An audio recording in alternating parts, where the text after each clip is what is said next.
Hello everyone, today we talk about the Byzantine frontier in the second half of the 6th century. And we will address fundamentally the main problems in the management of the Imperial Roman frontier and introduce, loosely the main threats that were existing at this point. Last month we made a video about the 7th century, the contraction of the Roman Empire under the pressure of Bulgars, Slavs and Arabs. Today we make a bit of a step backwards and we address more specifically the Avars, still the Slavs, and the Sasanids, which as peoples do not require any introduction other than this more attempted look at the Byzantine perspective in this decades between the death of Justinian the first and the early empire of Maurice, right? And we have talked extensively about them, maybe not so much about the Avars, right? About the Slavs and the Islamic invasions. Also, we made more than one video, and about Sasanids. We've also been talking profusely. Naturally, we will come back on this single peoples in dedicated videos more than once, everything at a time. So also today we leave out substantially a big chunk of the Byzantine frontiers, right? As by this time the Justinian reconquest, as you know, had brought back in under the domination of Constantinople large areas of the Western Mediterranean. And a special mention definitely goes for the Longobards that at this point had invaded the Italian peninsula and were consolidating, building properly a kingdom, right, after the first phase of ducal anarchy. And aside from the fact that we have dedicated an entire playlist to the Longobards and discussed this already in part, especially from their perspective, we will definitely have to do a separated video about the Italian frontier, right, of the empire at this time, because from the Byzantine perspective, it really deserves, and it's a very fascinating chapter we leave aside, and that was naturally influencing the same conduct of of Byzantine policy in the Balkans and even in the East, right? Aside from the fact that naturally the Longobard invasion subtracted the direct control, extensive resources in the Italian peninsula, but there were also many Longobards at this time that wanted to escape the kingdom, the newly formed kingdom, and that therefore served under the Byzantines extensively in the Danube against the Avars, in Armenia in large numbers. So we will cover all that in specific videos. Once again, today we don't do it, but we focus really on this, in fact, Balkanic and Near Eastern essentially dimension, very introductorily as usual, but looking back a bit more in detail compared to other videos we did in the past. So consider in all of this that the Longobard invasion, so we start from 565, the death of Justinian the First. We pass essentially to Justin II and Tiberius II and the early empire of Maurice. And so this is a moment in which the Longobard invasion was happening, right? By 565 it had not yet happened. So the Byzantines retained control of the Italian peninsula as a whole. They did have some local Goth and even Longobard federati already settled in certain parts of the peninsula, but the big migration happens in 568.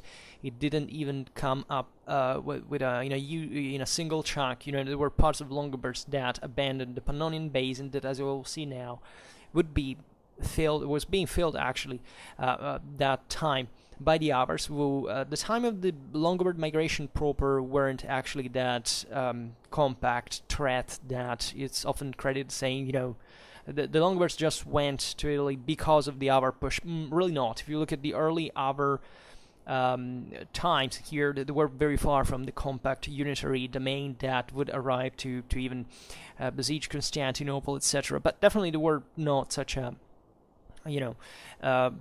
calming neighbor, let's say.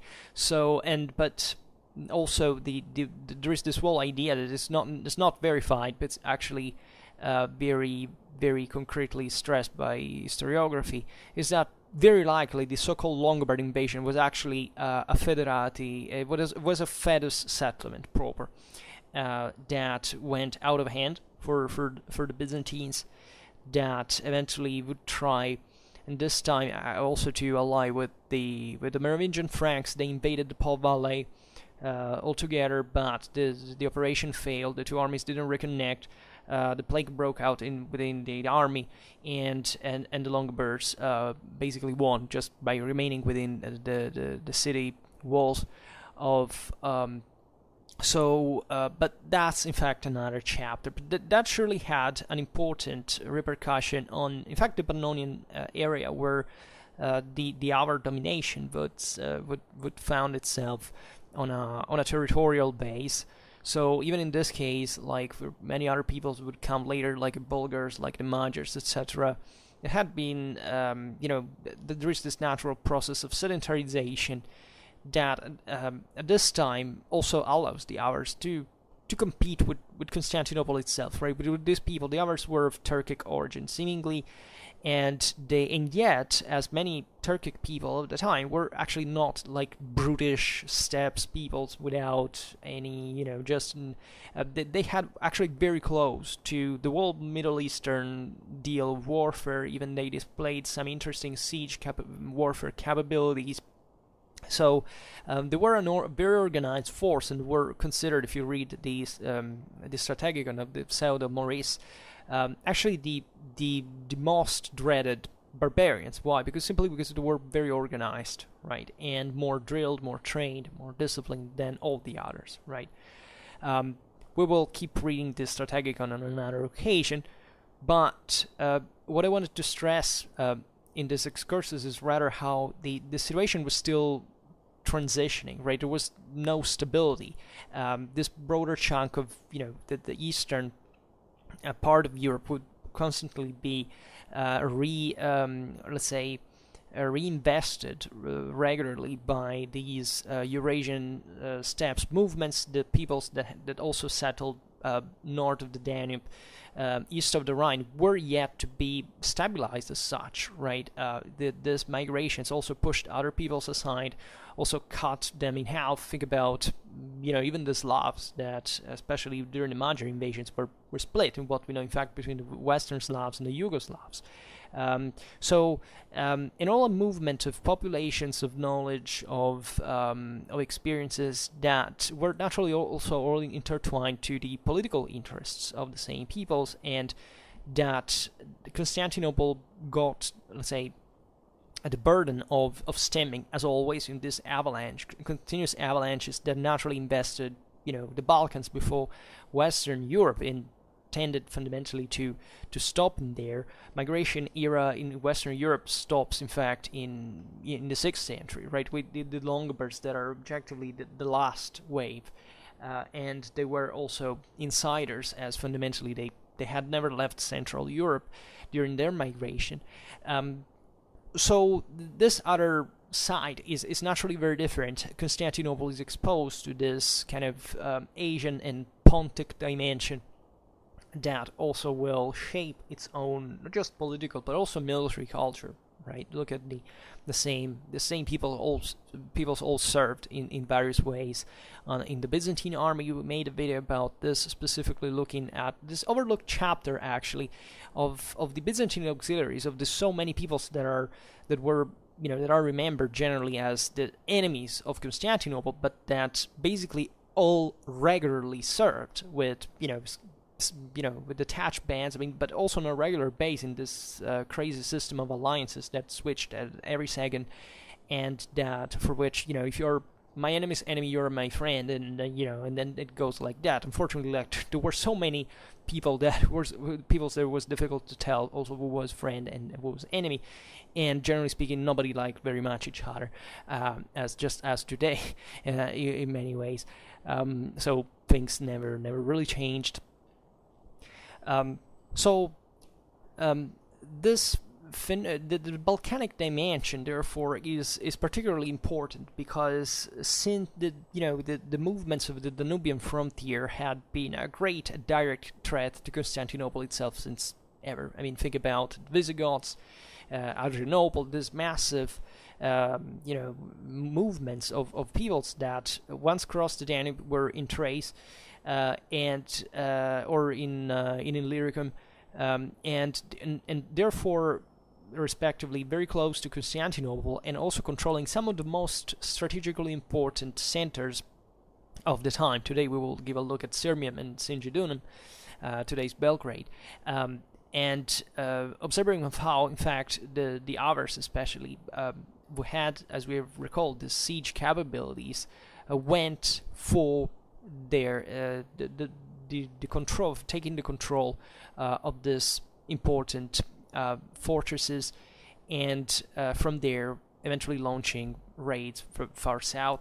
This, by the way, intensified a process that fundamentally would bring to the the impoverishment and in the transformation of a war zone, a frontier area at least, of this Danubian band. We can say we're talking about some hundreds of kilometers deep, which had already gone depopulated since the previous centuries, and that had also been further increasingly abandoned by the same Romans, because not just of the local collapse of local infrastructures as the broader part of a generalized crisis, but also because of the threat posed by these raids directly.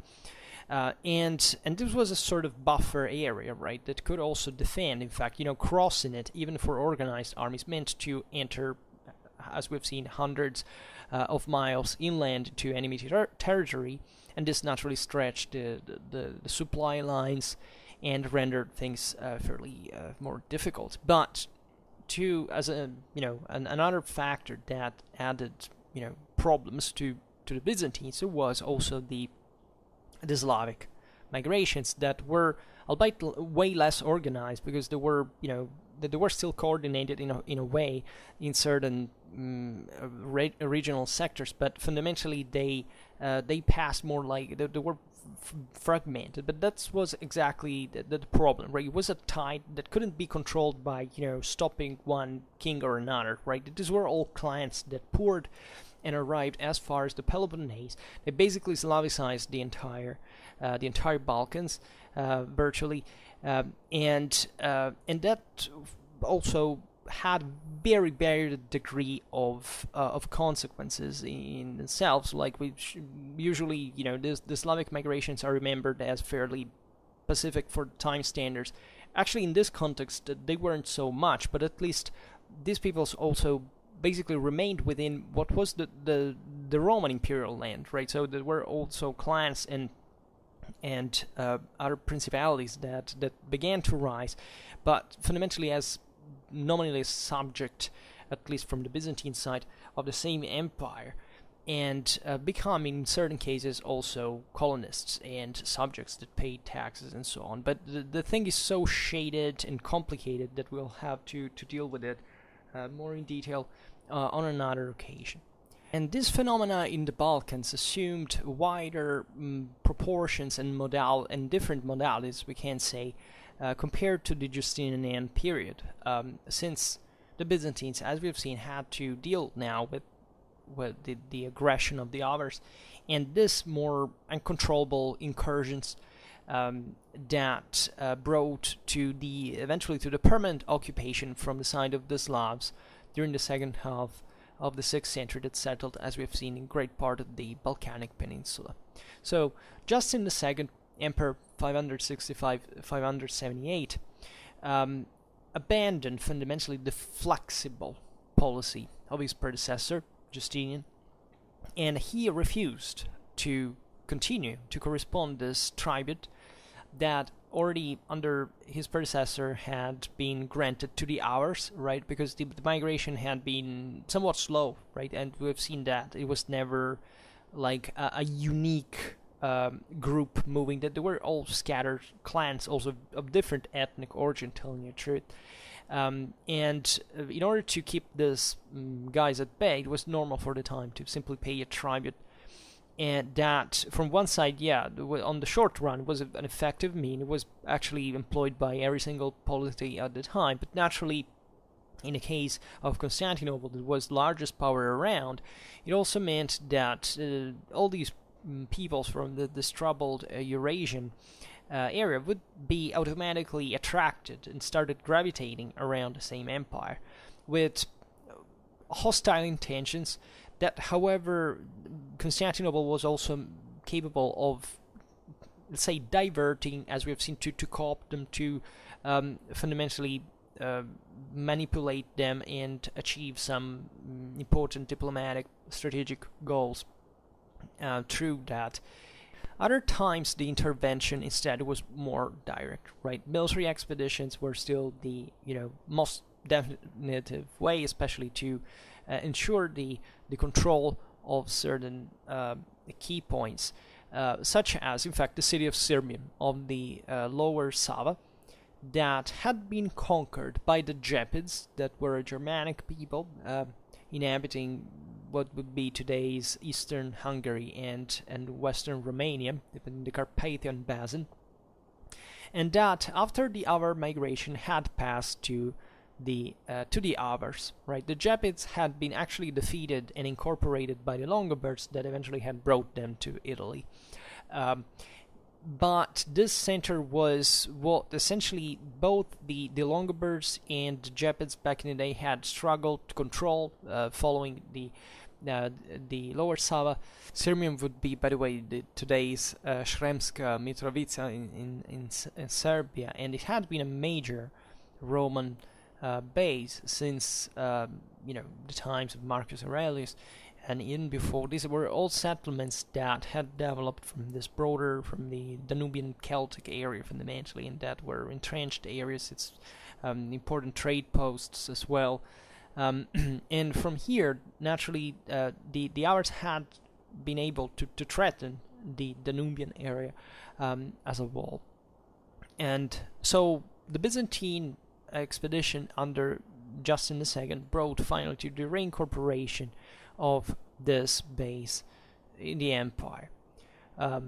Also, however, the elimination of the Gepids and the Longobard migration to Italy brought the Avars to naturally expand in today's Hungary, fundamentally Pannonian Plain, creating this large empire that, as we've seen now, was recompacting under a single leader, and that stretched essentially from Bohemia to the Danube, right, with this broad domination of Bulgar, Gepid, and Slavic populations that were variously settled around, right? Imagine in this sense, as we were saying before, that there is no real border, that there is an ethnic melange, that it's basically even senseless to try to distinguish in this time. But even populations that would migrate later en masse, like the Bulgars, for example, were already part present in the area.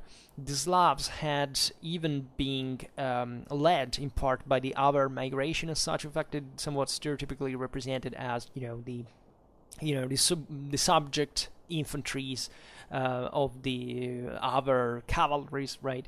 And there is some truth in it, of course, and this is also a very important moment of developing of Slavic warfare with this increasing nomadic influence on them that in a few centuries would actually make them create important cavalry contingents on their own, because that the Slavs at this point are kind of stereotypically also extremely poor, and just coming out after the last Germanic migration of the Longobards from the Pripyat marshes, and not having, basically seizing what the others have left, right? So in this kind of emptied air, because think about even that all the peoples that had literally shifted, aside those who had died, who had been exterminated, etc., but those that had left in we're talking about 6th century Europe. What do you think 6th century Europe was populated like? If one people moved from an area, basically it left depopulated.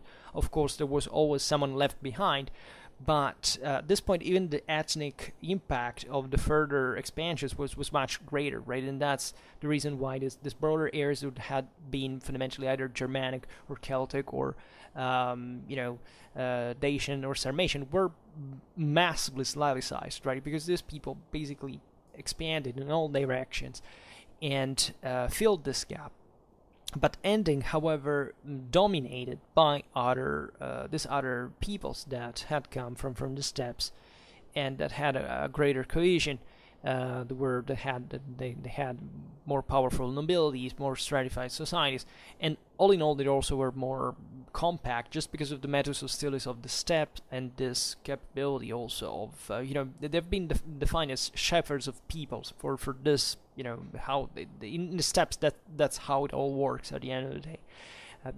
There are various confederacies with a central, tribe fundamentally that controls the others and this pact, and they come, they fall and rise continuously, and it's all about controlling the other exacting tribes and so on.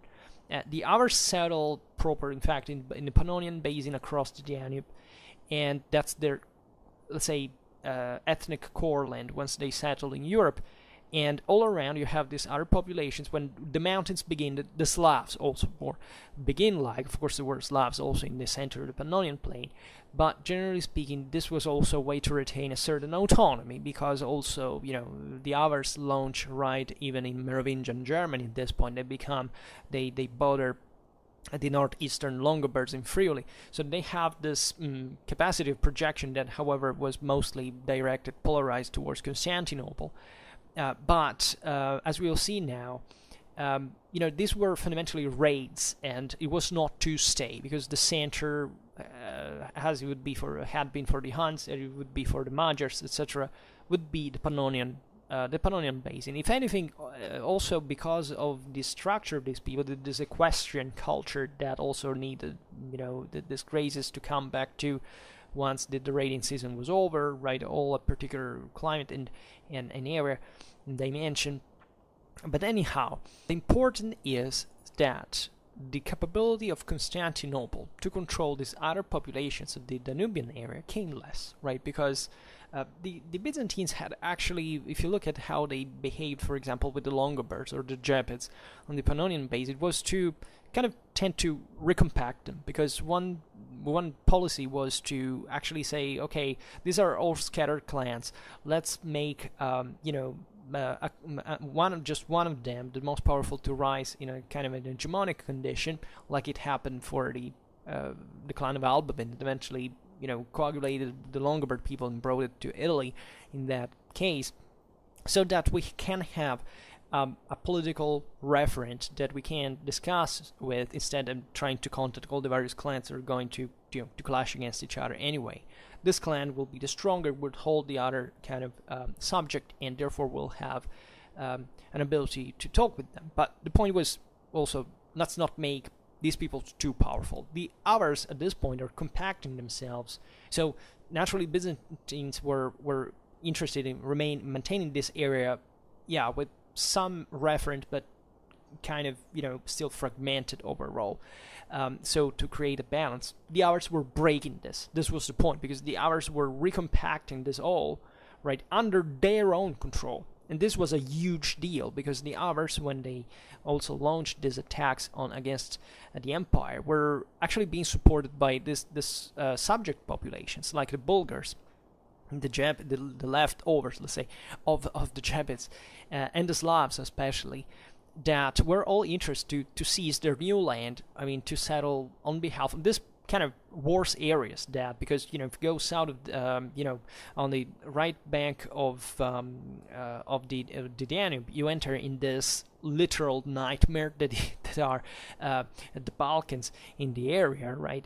And that is extremely tough ground, mountains, forests, cold weather. I mean, it's not really where the Avars would also settle. That's the same reason why we were saying now that the Slavs settle all around, because they were poor, less powerful, but in this they were willing to live in these tougher areas to also entrench themselves and remain fundamentally autonomous, also from the center of the Pannonian plain, where the Avars ruled them from.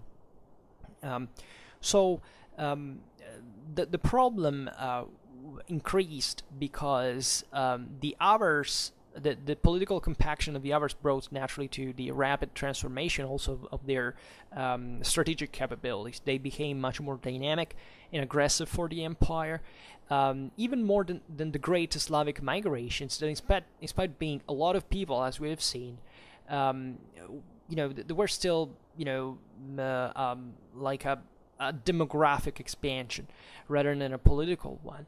But the problem now is that the Avars controlled the Slavs, so they pushed them as dominators, all allies also, because certain Slavic groups were also kind of independent. There were different degrees of subordination in this regard, and this is what also pushed the Slavic tide over the Balkans, right? And from the military point of view, therefore, the Avars were for Constantinople much more dangerous than the Slavs. But differently from these, the latter, they limited themselves, up to this point at least, because today we stopped to 602, more or less. Eventually other things will happen. But let's say up to this point they limited to sack the territory, the imperial territory, and then coming back in the Pannonian Basin. Whereas the Slavs, on the contrary, starting especially from the 80s of the 6th century, began to stably settle in the occupied territories, and therefore subtracting them from the control of Constantinople. So Tiberius, reigning between 578 and 582, managed to initially contain the first Avar wave, although at the price of a renewed tribute, like Justinian did, obtaining anyway also their help, the Avar help, against the same Slavs in an expedition north of the Danube. So as you understand, the Avars were having problem with some Slav also on their own, and the Avar-Byzantine friendship yet was short-lived, and in fact in 580 the Avars surrounded Sirmium, the strategic key, as we have seen, for the access to the northwestern Balkans, right, and especially demanding the surrender of it. And the city held out, right, for 2 years of siege. However, at the end it had to surrender to very heavy conditions. And while Sirmium was besieged in 581, the Slavs also launched a massive attack, penetrating in Thrace, Macedon, and Greece, where in great part they settled. And eventually, Avars and Slavs kept spreading terror, and in the first years of the 80s of the 6th century led to attacks against Thessalonica, the principal Byzantine city in the region, right? And the pressing commitment of the imperial army on other fronts prevented Constantinople to counterpose effectively to the invasion, leaving the defense more or less to the initiative of the populations committed in it, and to the sporadic interventions of her own generals. The picture changed eventually during the 90s of the 6th century, when the peace with Persia was concluded, as we will see in a while, and the operations on the Italian front were stabilized, granting to Maurice, ruling between 582 and 602, to transfer troops in the Balkans. Maurice entrusted the command of his armies to the better strategoi of the time, and in a short time the situation reversed in favor of Constantinople, because in 596 Sinjudunan, today's Belgrade, was reconquered, right? That was a very important fortress for the control of the Danube, and 4 years later there was a Avar-Byzantine treaty that basically established the frontier to the Danube, right? So there was some kind of stabilization at this point. Also, in 601, the Byzantines passed on the offensive as the imperial troops crossed the Danube, and they brought war in enemy territory, obliging the Khan Bayan to retreat, right? Anyhow, the imperial victories, in spite of their brilliance, were, however, ephemeral, and in 602, the order to spend the winter north of the Danube brought to a mutiny, right? The troops in revolt proclaimed Emperor, one of their officers, Phocas, that marched on Constantinople, that was poorly defended by the unloyal militias of the circus factions, right? This is very important. It makes you realize also how controlling Constantinople was also a matter of controlling its corporations, basically the circus factions being tied to the whole imperial policy of the city that by itself represented definitely the greatest center and an enormous strategic asset, of course, from which the emperors ruled. And in fact, it was the same circus factions that abandoned the legitimate sovereign to his own destiny, right? And some of the Greens, right? There were the blues and the Greens fundamentally, as you know, from the major factions. Think about even the Nika revolt at the time of Justinian, all this story. Offered the imperial crown to Germanus, right? There was essentially the father-in-law of the emperor's son, but in the end, it was Phocas' supporters that prevailed, and that in fact brought him to enter Constantinople, killing Maurice short afterwards together with his sons, right? And this brought as a consequence basically to the nullification of all the success on the Balkanic front that remaining unguarded during the civil strife. So the Avars and the Slavs keeping to swarm within the Byzantine-held territory. And I will step on this note a bit more on the nature of the Slavic conquest as such, right? Because it's objectively originating one very particular historical phenomenon by itself, right? That presents fundamentally two main characteristics. From one side, we have the stable settlement of enemy populations within the imperial territory, right? Like it was happening at the same time in Italy with the Longobards, right? And the Slavicization of the Balkanic Peninsula, where basically the autochthonous populations either disappeared linguistically, etc., or they retreated actually to the most inaccessible mountains, or either in the coasts, in the islands, right? This aspect is very controversial also because of the rivalries that still exist in the area, etc. But objectively, the Slavicization was a massive phenomenon in this regard. It was fairly new, right? Even when you look at, I don't know, the settlement of other peoples in, we made this comparison with the Longobards. This was slightly different, right? Because the Longobards, after all, were just like from 1 to 3% of the Italian population, but they somewhat Germanized heavily the peninsula from a cultural point of view, because of political and social questions that we talked about in the Longobard videos. Now it's not important, but in the Balkans the thing was very different because these people literally refilled many spaces and Slavicized the pre-existing populations as such, right? And this is very important because naturally it wasn't a uniform thing, but still for the time it brought literally to the ethnic change of an entire chunk, one of the most important one, definitely the second most important one of the empire. And this was something that hadn't happened, I don't know, by the time the Visigoths or the Ostrogoths had settled along the Danube, for example, because these populations also had retained a somewhat greater cohesion. They eventually moved away once again. Instead, the Slavs basically settled to remain. And many territories were literally subtracted to the imperial domination, forming certain areas of Slavic domination proper, instead, the so-called Slavinia.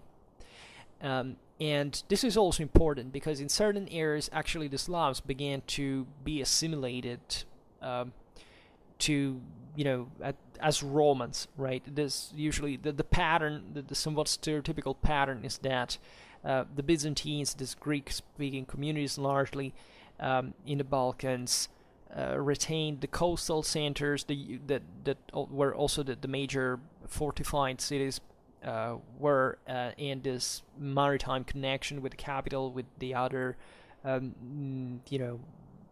say Hellenic-speaking trade net of the Aegean, right?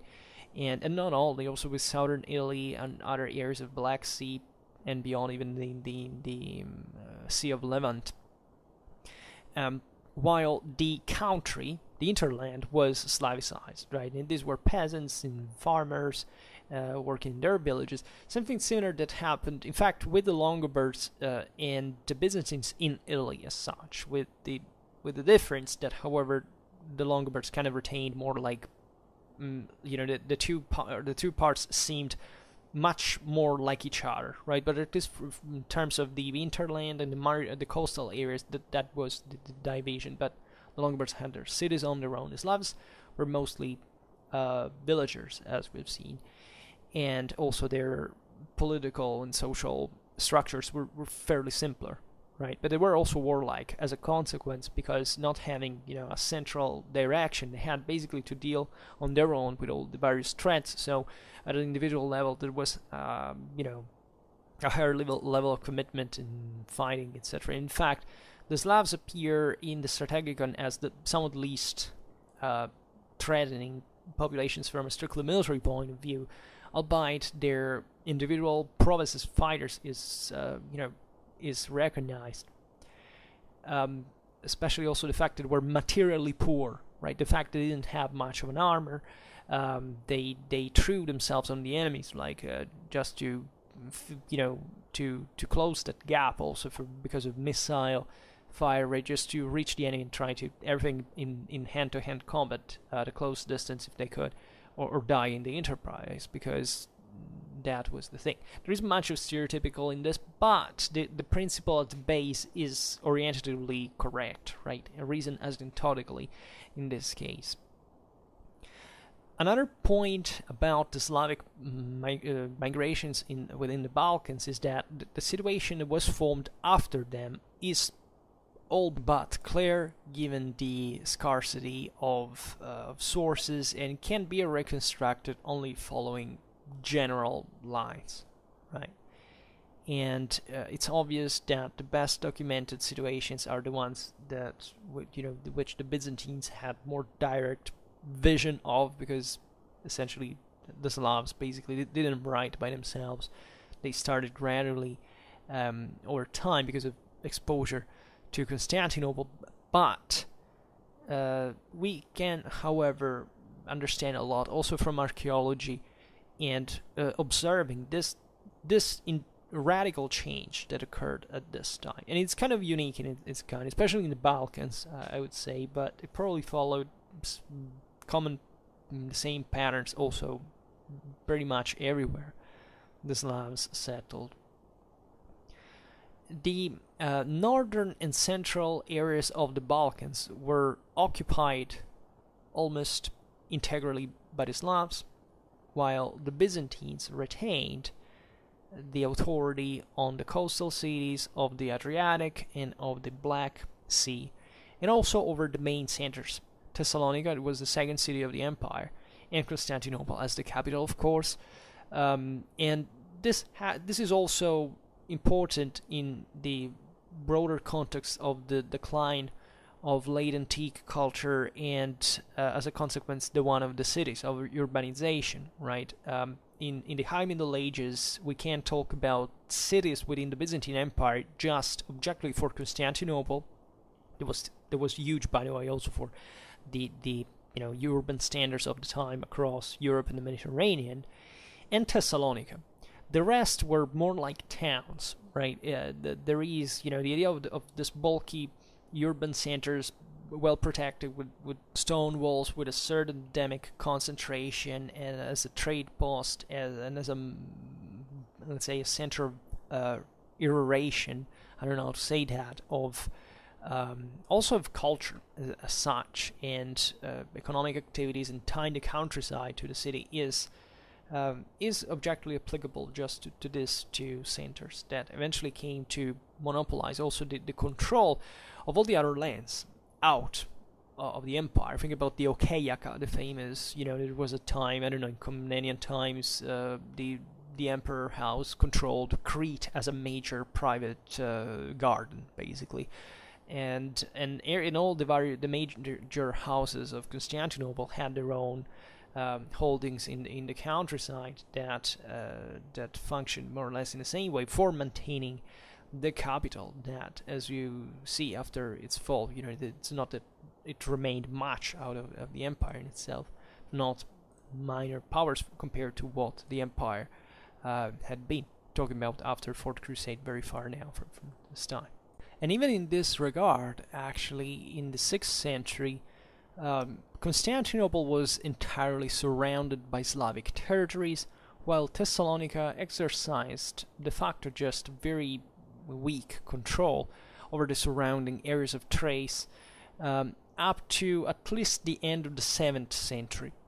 While in the southern parts of the Balkanic Peninsula, such as Thessaly, Epirus, and the western regions of the Peloponnese, there was a deep Slavization, and the empire continued to control just the cities that could be reached via sea.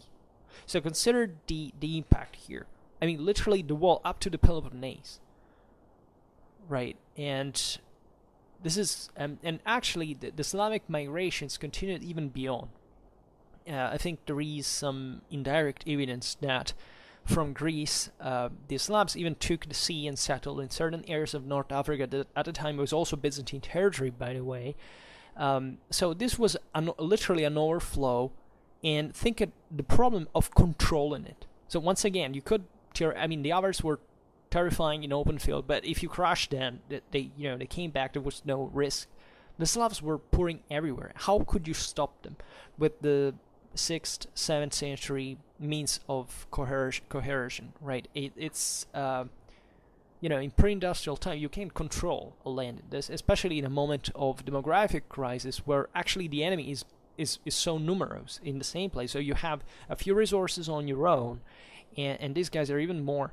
So it's very complicated. But as a whole, as we've seen, that there wouldn't be major Slavic formations aside from take Serbia that starts developing on its own. But in this, in fact, areas of this Balkanic hinterland that had already been de facto abandoned, right? That had a relatively low level, also degree of Romanization since centuries. Think about the regions of the Illyricum. I mean, the hinterland, yeah, the Romans had ruled, but it's a bit like with the Ottomans later, right? There were these garrisons, but the rest of the population lived out there in the wild. There weren't areas that were important to control for the sake of it. This was true also in parts of the West, like if you take Armorica, northwestern Gaul, or I don't know, the north of Spain, right? There are similar situations. But the phenomenon as a whole, right, is that the great part of these areas would, however, remain under Byzantine domination on the long run, though. But at the moment, the thing was difficult to stabilize. And as we will see in the 7th century, also arrived the Bulgars, and those were even worse because they were an actual power just next door to Constantinople, literally. But we made other videos about them, so we don't talk about them now. It however, still existed in part around, right? This old migration of people. Some Bulgar had already went looking what was the situation out there, and this all contributed, by the way, to the migrations themselves. I mean, even the greater migration from the lower Volga of the Bulgars, as they take the name from, apparently. In the late 7th century was surely, however, I mean, these peoples knew that there was an empire out there, that there was other land west southwest. That they knew, right? Very often these peoples knew actually, at least for their ends, more than what actually the Byzantines themselves knew about the surrounding areas. It had been with Rome, like the same with Rome for centuries. Like Rome didn't even know that there was Russia, geographically speaking. But we know that Roman stuff is to be found up to the Urals, right? Meaning that whoever lived there knew that there was this ecumenic universal empire, this huge, enormous thing that still emanated this stuff. So this is very fascinating because we don't have the history of these peoples from their own sources because they didn't write, but they had their own perception of the story. They weren't brutish, barbarians scattered who knows where, right? They had their own pretty sound and clear awareness, and even these migrations, even if as contingental as they could be, in many ways, they had their own logic that exploited very well the weaknesses of the empire by itself. And also the empire knew how to exploit their own, and that was a diplomatic art that especially the Byzantines knew how to develop very well, especially this during the early Middle Ages. So, passing to a different scenario, let's look at the eastern border with the Sasanids. Right, because in the same years in which the western possessions of the empire were disgregating under the pressure of the Longobards, of the Slavs, the Avars, etc., there was this greater revival, let's say, of in grand style, we could say, of the Persian Wars, right? That went on for 20 years and broke out again in the first years of the 7th century. So there had been this major peace under Justinian in 561 that had to last forever, and that didn't, evidently, as Justin II refused to pay the tribute that to the Persians that had been granted by Justinian that had bought the peace as such. And in 572, he somewhat hastily, we can't really judge, Byzantine emperor strategy, by the 6th century, ordered to his generals to attack Persia, right? And taking advantage, actually, of fair good reason, by inserting internal strifes within the Sassanid empire as such. And the operations were initially even favorable to Constantinople, right? But eventually in 573 it was this Persian counteroffensive that had disastrous consequences for the Romans. The Sassanids prevailed, and during the same year they even took control of Dara. That was the most important Mesopotamic fortress, right? It had been a great deal. The Romans and the Persians had fought for centuries for its control, and in 574 was finally concluded a truce of 1 year by paying a very strong tribute with the exclusion of Armenia, and a truce that, however, was prolonged by initiative of Constantinople, though. So this was a really heavy blow that the Byzantines managed to, to absorb in this way, but surely they would have been better without. And the military operations, were another continued, right? And in the following years, without basically any decisive success. And in 579, substantial peace negotiations began, being interrupted, though, by the death of the Persian king. So Tiberius and his successor Maurice couldn't do anything but to continue the war, even if the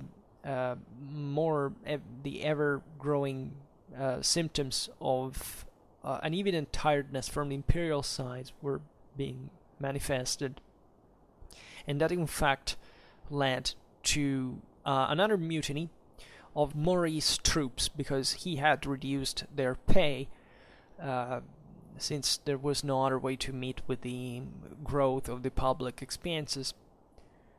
And in 591, there was, however, an unexpected overturn of, and complete overturn, by the way, of the odds, because the Persian king Hormisdas was killed, right? And he left power to his son Khusro II, that, as you know, is a very famous figure. Khusro II Parvitz, the winner, right? And we'll see him better when talking about the early 7th century. And Wu at the time wasn't able to sustain the rebellion of one of his satraps, right? So this condition of instability brought Khusro to abandon his own land to seek help from Maurice, from whom, in fact, obtained an army, right? And with the support of whom also managed to re-establish his own authority. Now, in exchange was concluded this peace with the restitution to the Roman Empire of those cities that had been lost during the previous wars, and the basically renounce from the Persian side to further territorial demands. Naturally, this was always very, limited in time, as a purpose in the first place. And Constantinople, anyway, had in this way the possibility to retreat troops from Persia and to attack in force in the Balkans. However, as we've seen before, the achievements obtained in the theater were nullified by the military revolt that deposed Maurice, and that triggered in turn the resumption of the hostilities on the Eastern Front. In fact, Khusro II, now acting as the avenger of the assassinated sovereign, right? So claiming to honor Marie's memory, right? About whom didn't give a damn. It was more than happy now to invade the Roman Empire. In fact, invaded Armenia and Mesopotamia, defeating repeatedly the imperial forces and entering in depth within Asia Minor. And this is another story. We'll see it next time. And the adventure of Heracles eventually, and so on. But this was just to frame a little bit more, in detail, this situation in this fundamentally, not even 50 years of Roman history. So for now, I just hope that you enjoyed this video. If you did, please share it, otherwise leave a like or subscribe to my channel if you're interested in my upcoming contents. And for now, thank you heartily for listening to me. I wish you a nice time and see you next time.